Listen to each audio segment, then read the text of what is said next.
2014 September 27 அன்று பரப்பன அக்ரஹார சிறப்பு நீதிமன்றம் சொத்து குவிப்பு வழக்கில் ஜெயலலிதாவை குற்றவாளி என்று அறிவித்தது. முதல்வர் பதவியை இழக்க வேண்டியிருந்தது. 22 நாட்கள் சிறையில் இருந்தார். 2 ஆண்டுகளுக்கு பின்னர் 2016 செப்டம்பர் 27 அன்று உடல்நலக் குறைவால் அப்போலோ மருத்துவமனையில் போராடி கொண்டிருந்தார். செப்டம்பர் மாதம் 22ஆம் தேதி இரவு திடீர் உடல்நலக் குறைவு காரணமாக சென்னை அப்போலோ மருத்துவமனையில் அனுமதிக்கப்பட்டார். சாதாரண காய்ச்சல் என்று சொல்லப்பட்டாலும் பின்னர் நுரையீரல் பிரச்சினை, சுவாசக் கோளாறு, நோய் தொற்று என பல உடல் உபாதைகள் கண்டறியப்பட்டன. சிகிச்சை பலனளிக்கிறது என்றும் மேலும் சில நாட்கள் மருத்துவமனையில் தங்கி ஓய்வெடுத்துக் கொள்ள வேண்டும் என்றும் தெரிவிக்கப்பட்டது.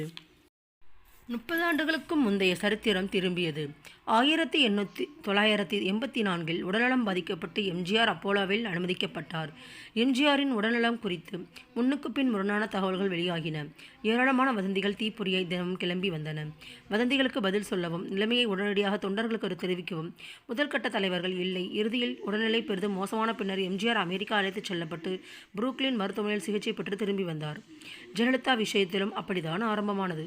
அப்போலோ மருத்துவமனையின் 2வது தளத்தில் உள்ள MDCCO வார்டில் சிகிச்சை பெற்று வந்த ஜெயலலிதாவிற்கு கழுத்தில் செயற்கை மூச்சுக்குழாய் இணைக்கப்பட்டது. அப்போலோவில் அனுமதிக்கப்பட்ட நாளிலிருந்து செயற்கை சுவாசத்தின் உதவி தேவைப்பட்டது. உலகம் முழுவதும் இருந்தும் சிறப்பு மருத்துவர்கள் அப்போலோவுக்கு வரவழைக்கப்பட்டனர்.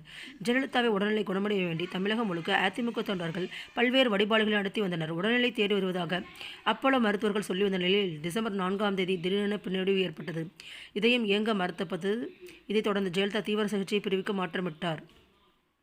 என்னால் முடிந்த அளவுக்கு அனைத்து முயற்சிகளையும் செய்துவிட்டோம் என விரைவான அறிக்கையை லண்டனைச் சேர்ந்த ரிச்சர்ட் பேல் வெளியிட்டிருந்தார்.